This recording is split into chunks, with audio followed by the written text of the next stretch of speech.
Hello, and welcome to Connecting You to You Radio, where we tune in to receive the messages of health and well being that are being broadcast from the soul. I'm your host, Lisa Warner, author of The Simplicity of Self-Healing. I show you how to heal your body naturally by combining your body's innate intelligence with the wisdom of your own soul, so that you can break through the mental programming of limiting beliefs that cause disease and make healing your body and changing your life simple.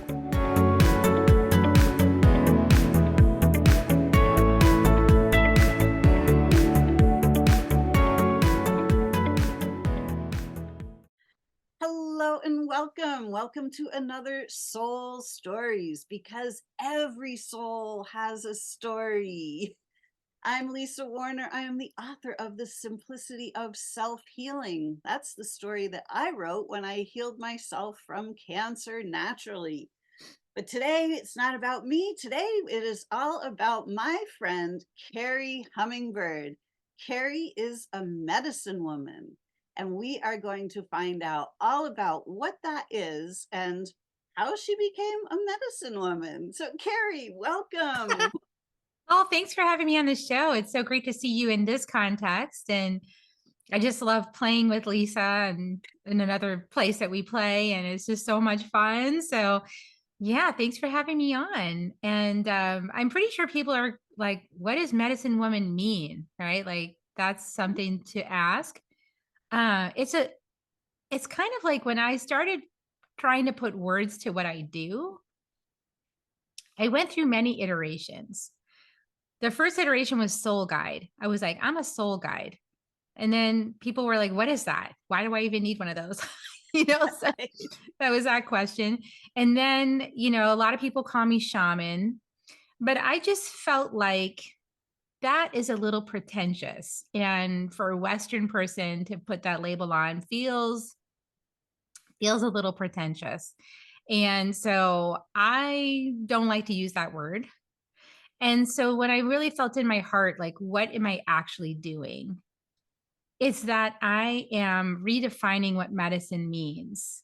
And, there's like a long history of medicine people around the world who have held powerful medicine long before Western paradigm came out with its, you can only use the word medicine in this context of doctors that we approve through this school that we put together what's the right way. And so medicine woman for me is all about inner medicine. Yes. Yeah. I think that's what the native, all of the native tribes, they've always had a medicine man or, medicine person in the tribe. And it's never been about pharmaceuticals as far as I know. It's Well, I always mean, about the inner medicine and sometimes it's plant about the plant. medicine and the things that we find in nature, which are like Yes. God's medicine, right? Nature's medicine. Yeah, and that's nature's medicine. Thank you for saying that. And so yeah, like our inner medicine, our path of mastery, how we navigate the world, and also are we able to communicate and integrate with different forms of life? Are we able to, the medicine people in traditional societies, they're the ones that can talk to the plants and ask the plants for wisdom to help somebody heal. They're the ones who are able to talk to the trees and talk to the animals. And so I like that. I think that fits. And in our society, we have a dearth of knowledge about nature. A lot of people think like, I like nature. I go on a hike in the woods. That's one level Right. of integration. That works. That does create peace. That is an introductory level of interfacing with nature. But there's like this whole other level that's like just under the surface. You just peel it back up and you can tune in. You find out that Mother Earth is just teeming with life and teeming with medicine and teeming with wisdom. It's just like right there. If you can get out of your own way of your brain and your mental chatter and your blah, blah, blah, that goes on, and you can actually get in your body and connected with the earth and quiet enough to listen. Mhm. I think that's a huge statement right there. Get in your body. I think, I've been talking a lot about that recently. And, um, I don't think that people even realize that they're not in their bodies. I mean, I know for sure I didn't for a long time. And when we're in our minds and that looping is going around and around and around, we're not in our bodies. Like, we're completely ignoring the body. And then the body goes knock knock, hello, like there's a ache or a pain or, oh, what, and it's simply going, are you coming back or what? Like, hello. And a lot of people don't realize also their resistance to being alive on this planet. Yes, this planet is not a fun place to be for It the it most can part. it can be tough, and so when we come from other dimensions of reality and then we come to this reality is very dense, and it requires you to exercise some muscle, some integrity, some discernment. It requires you to, stand up, deal with difficult circumstances, deal with adversity. That's why the lotus is such a symbol, for Buddhism, is because you're going to have to deal with adversity to get that lotus blossom, to get that flowering of your consciousness. You're not just going to show up and somebody goes, here's a pill to get that. It doesn't work that way. But humans have They tried to say make it it that way. does. It's like maybe briefly you could have an experience of samadhi on some plant medicine because somebody gave you a drug, but like that's not really what it's for. And, like a lot of people are out there and they'll be flocking to the plant, flocking right now, especially on Western society. A lot of people are flocking to, mushrooms and flocking to, um, weed, Ayahuasca. ayahuasca, lots of different plants. And I understand the thinking behind it, right? It's like I need to fix myself as fast as possible. So give me some plants. And that is an introduction, especially if you're doing an ayahuasca ceremony, it's an introduction to a deeper level of self awareness. But nothing is going to save you from walking the path. Like there's absolutely nothing that's going to save you from self awareness of your shadows, walking the middle way, embracing all of yourself, being aware of your less conscious behaviors, and changing and putting the muscle in to actually transform your life. Like nothing's going to save you from initiations and adversity. Except, you could distract yourself in a fantasy world, but you're not actually evolving. You're just simply in sort of a fantasy for a long time until you just get woken up out of it somehow. So but the only way is to actually dig in. Like you got to walk. You you've got to walk. You've got to walk the path. And people that do that end up with blessings. And are there initiations? Is there adversity? Yes. But that's just life. That's just part of the whole experience. So when you can really accept that, you can get so present in your body. And I know that in your teachings, you talk about how don't run from the pain, like feel the pain fully, like be with that pain, feel it, let it move through you. It's got wisdom for you, it's got something to teach you.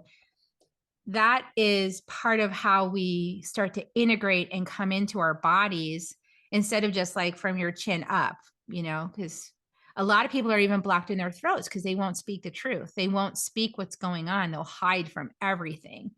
Mhm, And so most people live from here up, which is basically just the brain, the monkey mind. And mhm, they think they're living, but it's like, no, you're just running from life. You're hiding, you're distracting, you're not actually present for the experience. And if you're not in your body, you can't feel the context around you either. And people around you notice if they are awake that you don't get it. I mean, so it's really obvious to anybody who's in the body and is present with a context that when you're not. So hopefully that inspires some people. yeah. Nobody likes that feeling. if somebody else knows what's going on and I don't see it. Yeah, for sure. It's really, really difficult. I was very much in my body as a figure skater growing up, and I was very connected to my body. And then when I was made to go out in the world and try to figure out life, with very little awareness of like how how I was supposed to be making money, like it didn't make any sense to me whatsoever. And I just got all in my head and like this isn't my soul path. I'm not here to just like have some soul sucking job and make money. And it just got so deeply ingrained and entwined and entangled. And then pretty soon I was no longer in my body. And it took me a long, long time to understand that. But now it's like, oh, I see, said the blind man. Yeah, I mean, the reason I know all this is because I also did that, Right? So, We all I have. mean, yeah, and I was probably awake when I was smaller, because I was having visions of like the little green man in the corner of my room and like, mommy, there's a little green man hanging out in the corner of my room just saying hello. My mom's like, that's not actually there. Well, I think it was, so I was seeing things as a young child. And even as a preteen, I was seeing like shadows moving on the wall, kind of like spirit dancing with me and showing me the potentials. And instead of like being excited by that, I was scared by it because of my conditioning that told me that that was not real and that that this is reality, and even if that was real from my grandmother's Pentecostal Christian upbringing, that's just evil, stay away from that. And so there's a lot of conditioning that comes in that clamps down on our potentials and clamps down on our perceptual filters to filter out everything magical and only show us what's harsh and reality and work and hard. And that sucks. So, you Yes, know, it does. that's no fun. So when I started waking up, it was really at the bottom of the barrel.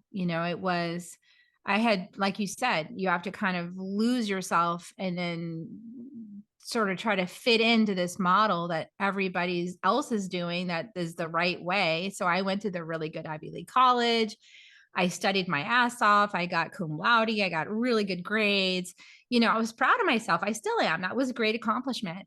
And then I went out to Silicon Valley to get a job, and that's where I started to lose myself because I was working for technology and as a technical writer, and I was really truly dry and boring work, and I was hidden behind a desk. And I'm a sage. I'm not meant to be hidden away in a corner, like never talking to people except about really dry, boring stuff that I don't care about. That's not, that was torturous. Did it make really great money? Sure. It also drove me partially insane. So I kept my connection open by doing artwork because I've always been creative. And so luckily for me, I never gave up that art for, most of my youth and my young adulthood and even into being a mom. Like I would go outside in our garden and I would paint and I would draw these really magical paintings and I would feel the spirit of the tree and draw her, and you see the feminine form inside of her, and I had this way of opening and connecting that felt really good to me during some really dark times in my life, so that connection always stayed open. And I believe that's how I was able to make this transition after my sort of dark night of the soul at the end of my first marriage. I was able to kind of come access that. And I had enough of an opening that my spirit could come through all that darkness and say, this is the end of the rope, Kerri. It's time to leave this. This is a dead end. It's not going anywhere productive. The best thing you can do is leave at this point, which is what I did. So, I mean, I've gone through definite like dark nights, several of them in my journey. So if anybody else has gone through those dark nights, I totally understand. I mean, I've been through One when I had my kids, that was especially dark with my first child. Just I had huge depression and postpartum depression for a while. He was a colicky baby too, but it was just like just so dark, that initiation into motherhood. And and then I had another one at the end of my, my first marriage, another really deep dark night of the soul. And I've had subsequent other ones, throughout my journey of awakening.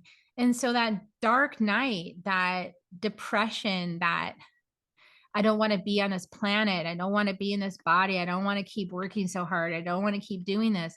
That is part of the experience of waking up. So if you're having that, you're not doing it wrong. Like, so I just want to say, you're not doing anything wrong. You're not messing it up. You're not like on the wrong path.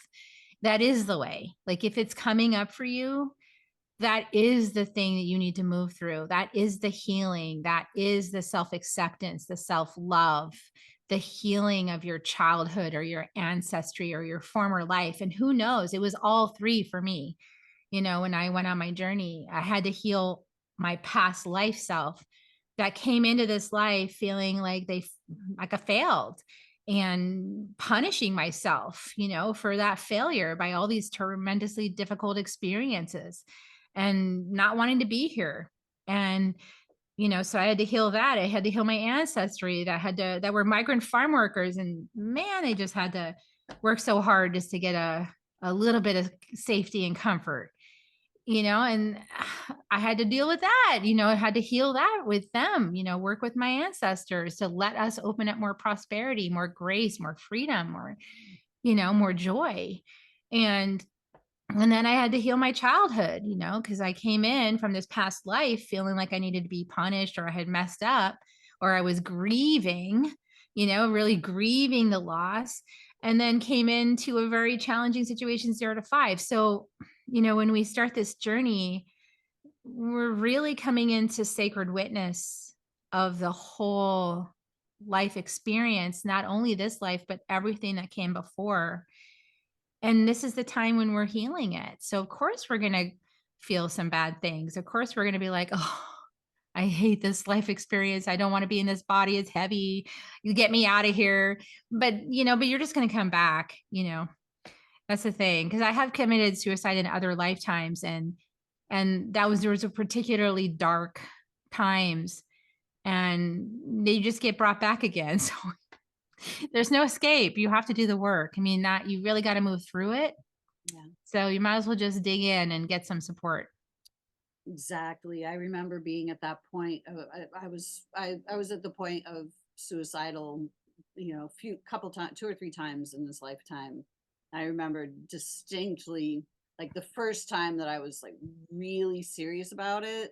I was laying in bed and was trying to figure out, all right, like how am I going to do this? What am I going to do? And when I just got really, really quiet, I suddenly realized, just because I leave my body doesn't mean that all my problems just vanish. I'm like, oh, I got to deal with them now. Like I got to fix them while I'm in the body. Like, oh, Yeah, because once you're out of the body, you can't do anything with it. exactly, You pretty much have to come back in. exactly. Yes, And, this is why we can be such a grace for our ancestors, because when we wake up enough to realize that some of what we're experiencing is traumas of the past that are stored in our ancestral DNA in our bodies, we can give such a service to our ancestors by helping them to use our bodies to heal it, right? So they can be free. And, because some of them, they really don't want to come back in for another whole lifetime, but they do need to resolve the things that were unresolved, that set patterns into motion. exactly. And, this is why in inner medicine training, we work with the archetypal energies of serpent and jaguar and hummingbird and eagle and condor. And we'll just go to eagle and condor for a second, is that they're high flyers. They can see everything. So eagle and condor can see the biggest picture available. they can see how these patterns have rippled forward from certain decisions in your own life, and then they can extrapolate and they can see your former life. They can help you see like how all of these things are linked. They're like ripples in a pond. And so our ancestors, when they get outside the body, they look over this and they go, oh, dang, that was a big impact, right? Like I made that choice, I held that perspective, I did that thing, and then it just rippled forward in time. And they're powerless to change it at that point, except to just sit back and watch everybody else in their lineage like deal with that pattern and bring peace to it. And they're just kind of sitting back there like, I wish I could do something. And so when you give them a chance to, leverage your vessel, your physical body, which has the memory of that moment inside of you in your DNA, you can give them an opportunity to release and forgive themselves. By helping you, they help themselves, and then everything comes to peace. And I Mm, remember I did that in one ayahuasca ceremony. I was guided in the West. The West is the direction of release. We do a lot of release in the West. We let go of a lot of things. And Jaguar helps us track the things through the smoky mirror that need releasing, and like, hey, this pattern you probably want to release, things like that. And so I was in the West, and in the North, we work with the ancestors. So like right as we were in that like last 45 minutes of bridging between the West and the North, I got this insight, Kerri, if you just like invite the ancestors to forgive it through your body right now, you would liberate them and you at the same time. And I said, oh, I like that idea. And so I said, okay, ancestors, use my body to forgive it. Just like take this moment, just forgive it, release it, forgive yourself, forgive the other person. And I will hold space for that. And I started being pummeled by ice bombs. like like I was sitting and having snowballs flung at me, like is what it felt like. oh, Because trauma is cold. And so when you release trauma, you'll often feel really cold and shivery, mm, or you'll feel like a cold blast of energy. And healing is warm. And so I was feeling all this cold. I was shivering. I had all these I was just being bombed by snowballs. And I was just like, oh my, this is a lot more than I anticipated. And that went on for probably 45 minutes to an hour. And then I was puking in my bucket, so it was rough. But at the end of the ceremony, I felt so much lighter. Like I felt freer. I felt more integrated. I felt like whole, like I was just glowing with wholeness. And I knew it's because me and my ancestors, we healed together. And so we brought us together, and we healed that separation. It was powerful. It was a really beautiful, and it was, a few hours of my life to be uncomfortable. It's worth it. absolutely. We are here to break those ancestral patterns. I think most people don't really realize like it's in our blood, it's in our DNA. The grandmother was betrayed, and then the mother gets betrayed the same way. She has the chance to break the pattern, but she keeps going through the pattern, and then we get the chance to break the pattern, so we get betrayed, and then it's like, all right, are we going to keep repeating the pattern, or do we get to break the pattern? And when we break the pattern, it breaks all the way up the chain from the ancestors. So this is why why we're here doing all of this. Yeah. And what's really cool is that, you know, there is no time is sort of an illusion, because we're in the Pacha in the Andes Mountains. The Caro people, the medicine people call this the Pacha, is the intersection of time and space. And so in the Pacha, we experience time as a reality. But outside the Pacha, we don't. And this is the Pacha Mama. So it's the mama of time and space. So we get to experience what it's like to live in time, this construct of time. But outside of time, time is just a plaything. It's not really real. Only to us inside the time is it real. And so outside the time is your timeless soul. So when you connect with your timeless soul, this is the whole point of meditation, and all of this opening up your third eye and your crown chakra and all this kind of stuff. is so that you can tap into the energetics of your timeless soul, which is beyond time and has just like a little finger keeping you alive in time to have an experience of time, but it's outside of time. So when you connect with that one deeply, the more deeply you can connect with that soul, there's some more amazing things can happen, like time bending, like healing your past lives, healing your ancestry. And then anytime you do any of that work, it uplifts the whole timeline. Because, for example, like I did a lot of work in this lifetime healing the pivotal lifetime I had on the Trail of Tears, which was really painful for me, being a medicine person on the Trail of Tears and not being able to help my people and seeing all the suffering and the tragedy and the whole destruction of a way of life that was very important to me. It was the fabric of my whole being. And seeing that destroyed so heartlessly was just crushing in terms of my perception of being on earth and the trust I had for Mother Earth and all of these things just were being destroyed within me, these deep foundational core beliefs. And I found myself asking in that lifetime, like, what's the highest service I could offer? And the highest service I could offer that I could come up with in that moment was if I took my own life and I went through the death portal, I could take all the suffering with me. Mm, And so that was my choice. But also I wasn't there as a guide, for my people. So that was like, there's always there's always two sides, to any choice.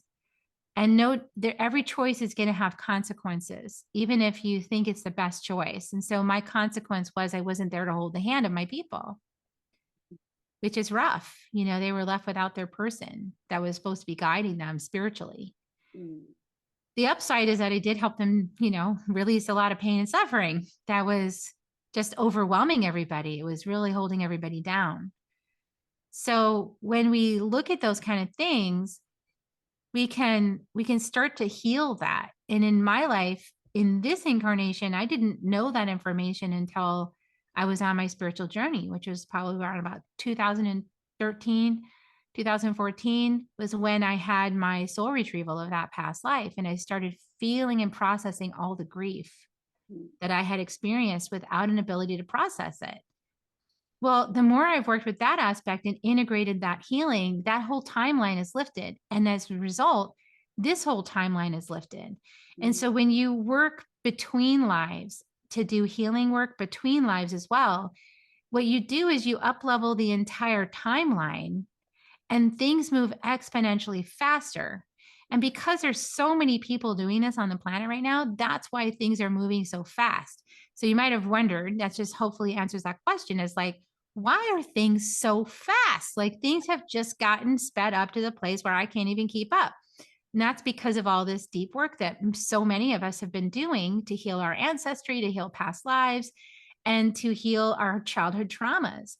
So every work that we do in healing uplifts the vibration and the timeline, and it does create like an avalanche of healing and an up leveling of the vibration. So anyone who's doing that work is being lifted, and anyone who's related to that person is also partially being lifted to the person's ability to receive that healing. And then anybody who's not doing the work is lowering. So, you can kind of start to see like the disparity in people's perspectives, really stark contrast between people who have chosen to heal and people who have not chosen to heal. yes, exactly. We also think that, those timelines, the one specifically that you're talking about with the Trail of Tears and how that way of life has been destroyed, was being destroyed. We often think of that as like something in the past that no longer exists, but those people are still here, they're still destroying and creating this Trail of Tears. But now here we are the ones who are ending that trail. It is time to stop the tears. It is time to restore the divine design and bring paradise back to this beautiful planet. Yeah. And it's like, any medicine person or person that walks a spiritual path, we are here to bring peace, right? We are here to forgive. We are here to reconcile. we are here to bring wholeness and peace to any situation. But sometimes, as in my case, you die before you're able to do that. You die before you're able to come to peace on it. And you kind of like hovering out there and, watching everything go down. And so that was one of the blessings and I share in my inner medicine book is my reconciliation with this me that lives in the Trail of Tears, but also was my ancestor 7 generations back. So it was just like able to commune with this one who was able to access the divine self. And then because that one was able to access the divine self, was able to access me. And so like having this ability to work together, to heal that. And so I was able to bring my body to Cherokee Nation in Oklahoma Mm. and to be in that space so that my ancestor, my past life self, was able to finally arrive, in Oklahoma and able to finally see through eyes like this was where our people landed. Everything worked out okay. They're still here. There was destruction, but they rebuilt. Here I went to the museum for Cherokee history. Here was the the native costume that I wore, and it's like, it's still here. It was preserved, and it wasn't lost. And so there was like a deep peace inside of me, that part of me to see through this version of me's eyes, like, wow, okay, everything is okay. And there was this section I wrote where I just turned over the the typing to that one with that one from the Trail of Tears, my great great great great great grandfather, who wrote, I am just, my heart is bursting with joy that my granddaughter, 6 generations from my life, has this spark alive in her heart still and is lighting it ablaze and it's going out there in the world. Like my heart is joyful. And so there was this moment of like just not only just forgiveness but total gratitude that that the medicine that he put into place to plant the seed of my existence, it worked, and so at a time when it could be received, here it is fully alive and ablaze. So, I mean, I think it's amazing, right? When we can start to look at our lifetimes, our existence as a series of lessons and lifetimes and that it's not just one and done, but we have all of these lifetimes that we get to play with and integrate. Exactly. Wow. That's amazing. I love that story. Thank you so much for sharing that. So what was growing up like? Where did you grow up and what was that like? Like So to in this set up the lifetime, whole story. yeah. So I grew up in obviously I chose to reincarnate into my existing family line, right? So um and I was born in Dallas, Texas. I live in Texas now in Austin. Mm. But I was born in Dallas and I lived there for a couple of years. My mom was a very spicy person. My mom is a spicy person of questions everything, grew up questioning everything in Midwest Texas. Like, I don't believe you. How come I can't go in the bathroom with all the color? I don't understand why. I like color. I like rainbows. How come I can't go in the color bathroom? I don't understand. I don't want to go in the white bathroom. That one doesn't have any color.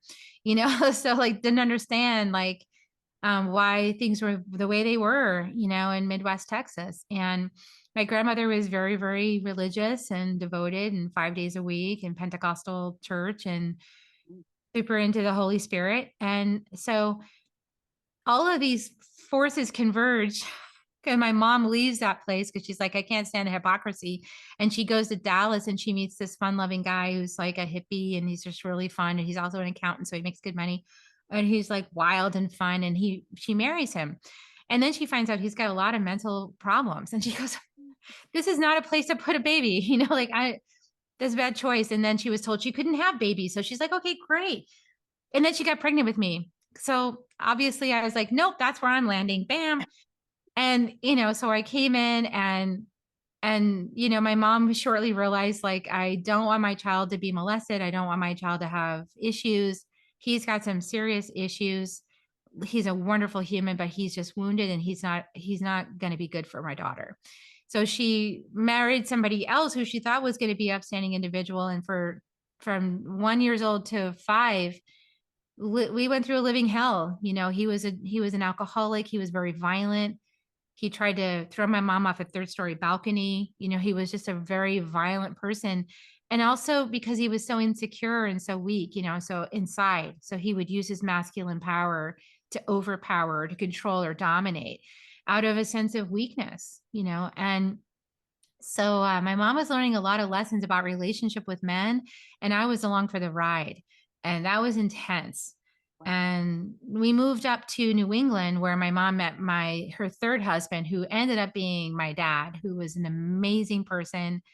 Just like it made up for all the other ones. He was a great dad, and really just a beautiful unconditional rock of love.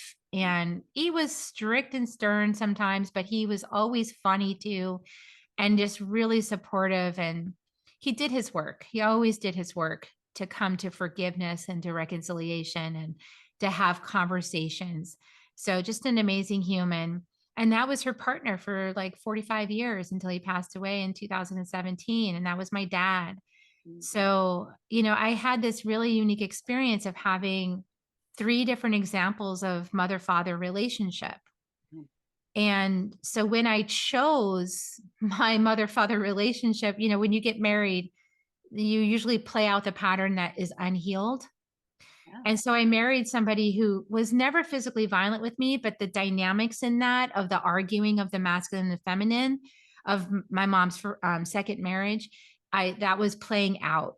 So 20 years of like, how do I bring peace to conflict? How do I stop lighting the flame again? Because I'm spicy too. So how do I stop throwing gas on that flame? How do I and I can't please my way through it. So how do I stop being fake and just pleasing because I just don't want any argument and just want to keep the peace? And I'm losing myself in that. So how do I speak my truth and not have conflict? And so I mean, like the conversation around that was pretty much our whole marriage was like, how do I just not be provoked? And how do I just have peace?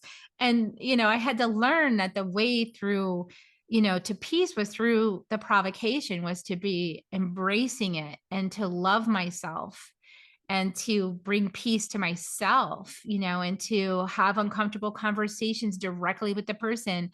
Instead, I went to psychotherapy and I had 2 decades of conversations, every week about how awful he was, or this was, or what I didn't like this or that.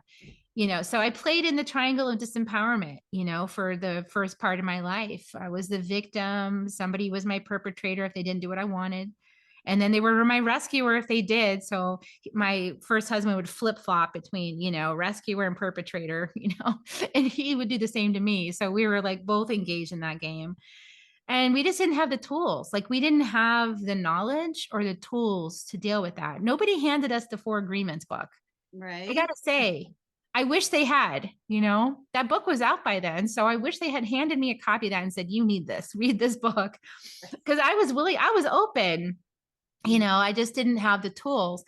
And I wasn't being true to myself. I was being what I thought he wanted in order to be loved and accepted. Exactly. And when I became a mom, the mother, I mentioned that I went through a dark night of the soul. It was like I had so much emotion and so much, like my empathy just opened up wide and I couldn't stuff it down anymore. Like I'd been stuffing it down most of my life.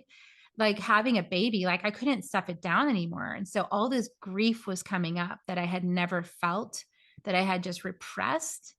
And like my son, my first son just came through like a blast of light, from the 12th dimension, and just went bing, and then so all of my shadows just went yeah, so it was really tough. And yeah, it was a huge initiation.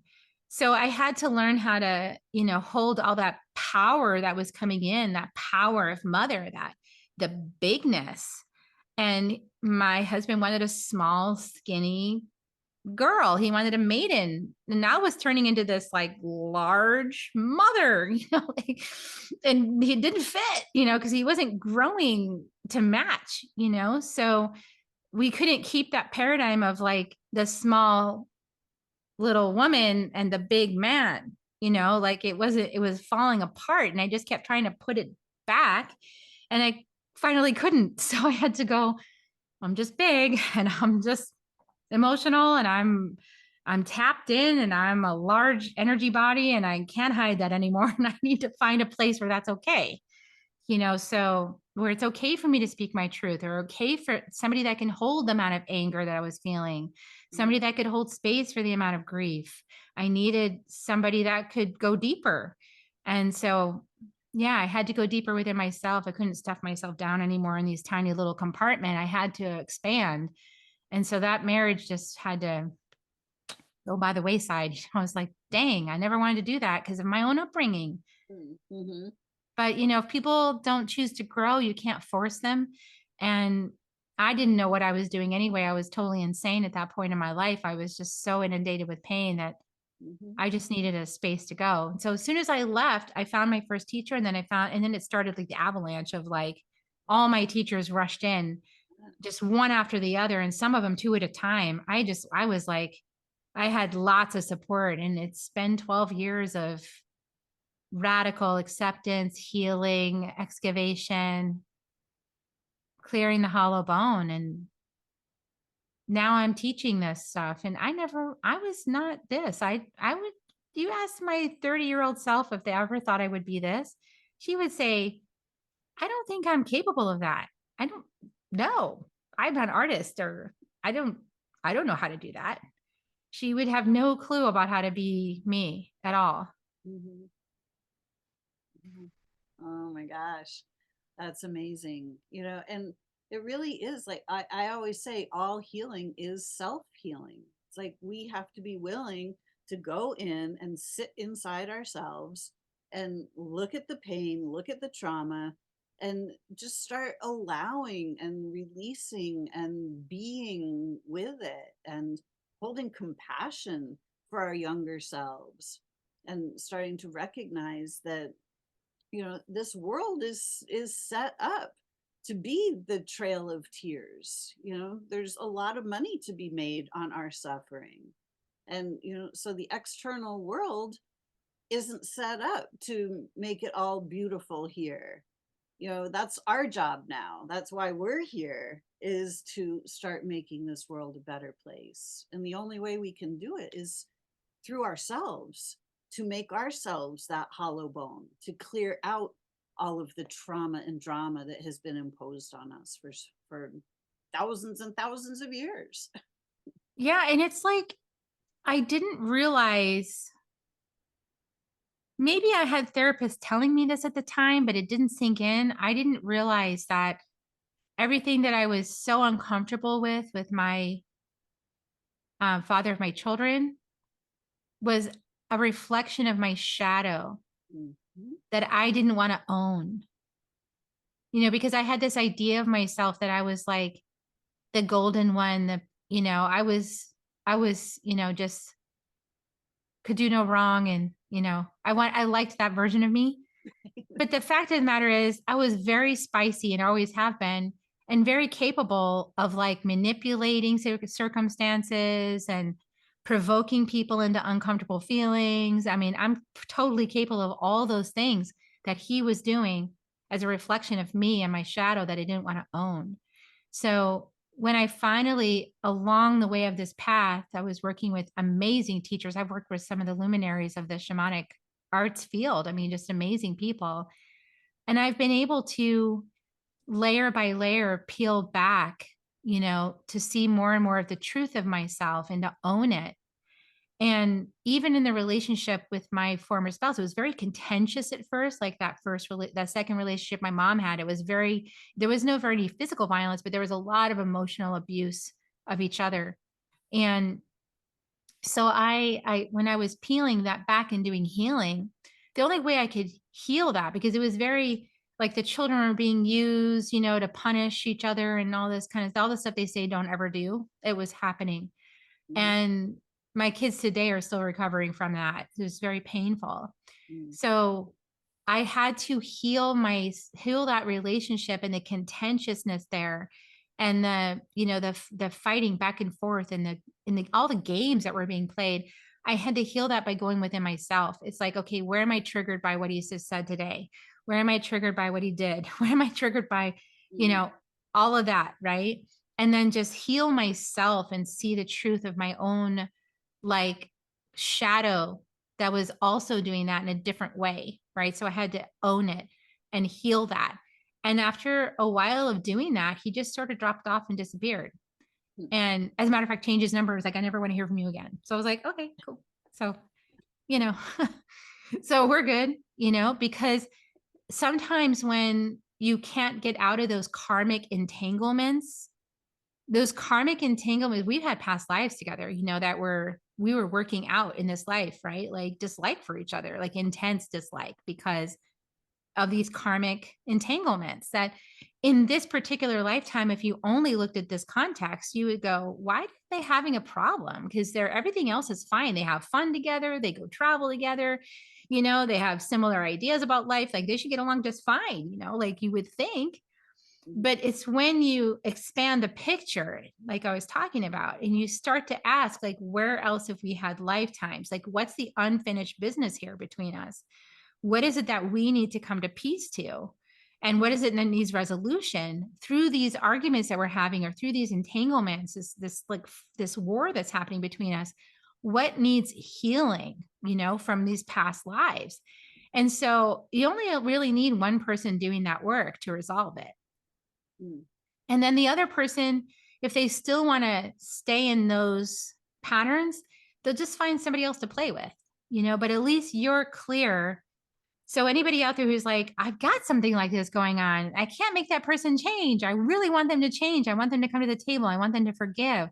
I want them to, yeah, I did too. And what I found mm, was that they'll either do that or not, but what you can liberate yourself from it by doing the inner work to heal. And the way you're healed is that you can feel grateful for that person.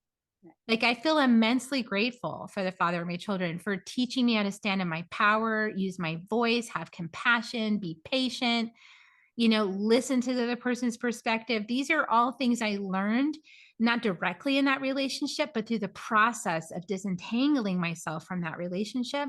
I mm, learned so many powerful lessons and I learned how to bring peace to a family system, even if the other person's not willing. And that is beautiful. That's very powerful teaching. And so I'm like, namaste, for helping me learn these lessons, even that wasn't your intention. That's what happened as a result. So we can always be grateful. And when we get there, we can release it and it's complete. yeah. Yeah, I love that. I talk about um it's like everything is energy, and we've never been taught to notice energy. And when we get traumatized by life, it's sort of like, we're driving along and somebody comes and hits us with their car. Well, energetically you don't see the dent that's left, but these things leave an impression. It's like a dent, literally. And so if any dent in our energy field gets filled in by the opposite, like it's like puzzle pieces. It's like if the dent looks like this, then you got to have something that looks like that that fits, because our aura has to be full. So if we are filled with dents, then the people that have the puzzle pieces that match the dent, they come, and then there we are. And now there's going to be an issue because neither one is supposed to be dented. But so it's like the healing is what we do when we smooth out that dent. And if we do it and that's why it works for one, like if only one person is doing the work, that's why it still works.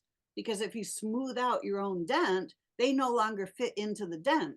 So either they have to change so that, oh, it smooths out, or they're like, no, I'm not going to change. And then they just fall away because they don't fit in the dent anymore. It's like the puzzle pieces no longer fit together. Yeah. And for a long time, I would even make prayers on the mountaintop. Please reconcile our family. Please help him come back to peace. Please help us. Like, I don't want to live the rest of my life with this conflict going on. Like, please help him. And I realized after a while that that was fruitless because everybody has their own choice. Right. And, you know, sometimes people need to keep experiencing those patterns in order to learn from them. And so they're not done with a lesson. They're not done with the curriculum and they can't just come along because you're ready. And so that was kind of arrogant of me to think that, because I'm ready and because I'm over it, like let's heal, let's talk. That was some of my arrogance. It's like, no, he's just not ready. Like he's moving through whatever he's moving through. And all I can do is send him love and prayers for his well-being, as a soul. And that's what I do. I just every so often I just go, okay, sending you blessings, and I'll realize one more lesson he taught me and I'll be like, oh, thanks for this lesson. So I have conversations with his soul, and he'll tell me some things. Like that's why this happened is because you did this in this past life. And also I have this kind of pieces of information that I get. Oh, okay, I see that. I'm sorry. I got the lesson now. Thank you very much.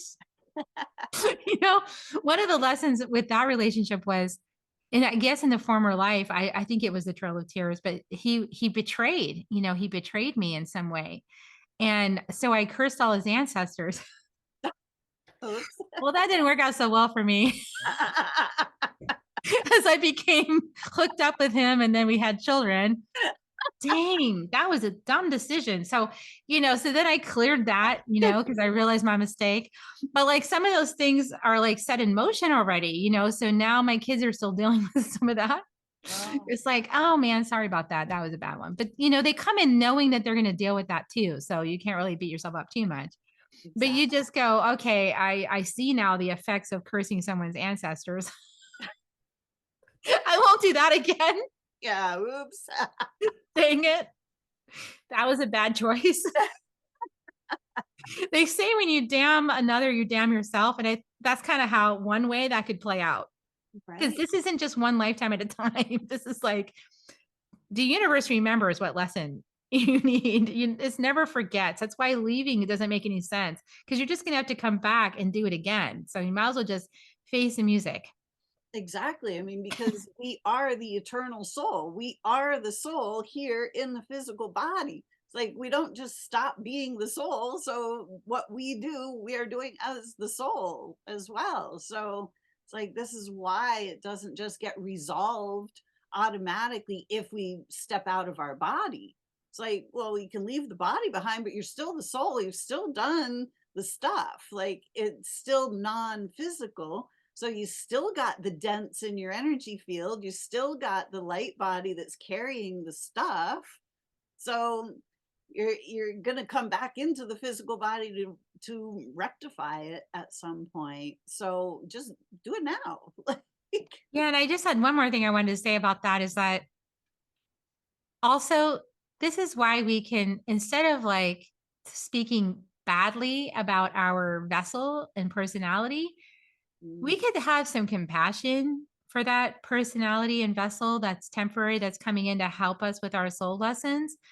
And as we're making them go through all of this painful stuff for us, mm, like I think it deserves a little bit of thanks and gratitude and compassion rather than like so much down talking about the ego. It's like the ego lets us have this experience on this planet, and it really carries the brunt of all of our soul decisions.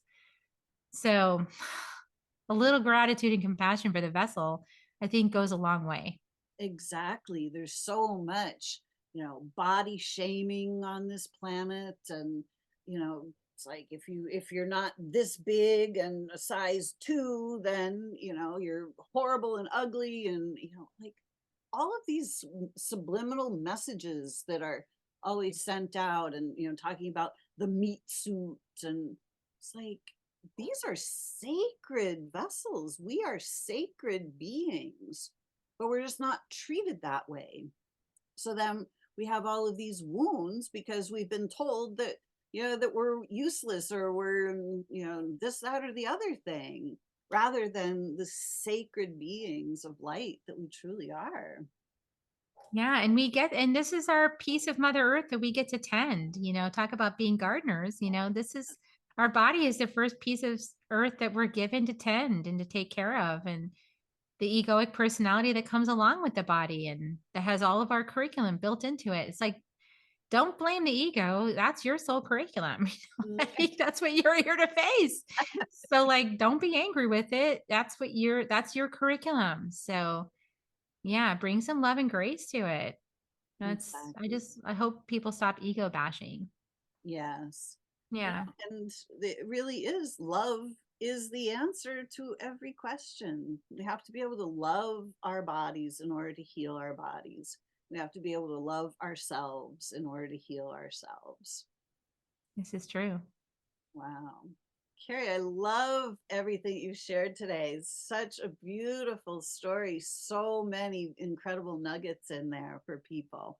I know I grabbed a few myself. Just Yay. so much nice, you know, clarity about, how the ancestry goes, and that was really great. Thank you so much for sharing all of that. Thanks for inviting me to come and talk with you and share what wanted to come through. I mean, I can spin a yarn, it's part about being a medicine person too, is being able to tell a really good story. That's spider medicine, weave that web and it's important to be impeccable with our word, right? I mean, that's why we learn the four agreements and yep, because we are creating reality with our words. And I hope today I created some beneficial outcomes with my web weaving. Yes, for certain. This is why we share these stories, because there are so many nuggets in every story. We learn so much about ourselves when we hear somebody else's story. So thank you so much for that.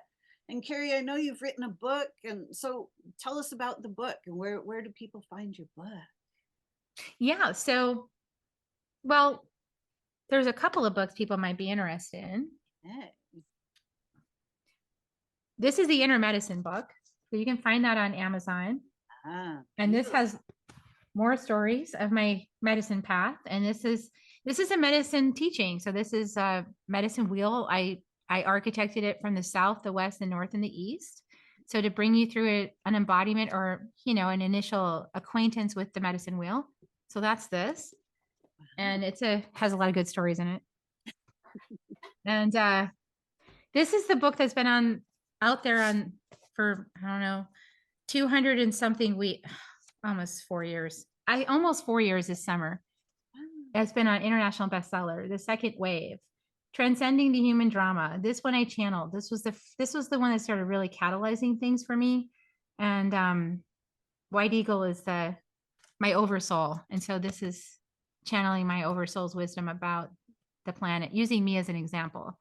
And has some great contributions from Lisa Barnett, who some of you know for Akashic Record stuff, and Jennifer Huff and Gary Stewart. So this one's a lot of people find a lot of value in it. And the last one, and this was the one I spent 2 years writing. This was a lot of medicine journeys for this book. Is Love is Fierce, Healing the Mother Wound. Ah, So I healed my relationship with my mom by writing that book, and I now have the relationship with her that I always wanted. But you got to do the work. You got to dig in. yeah. And she's read that book, and she's like, okay.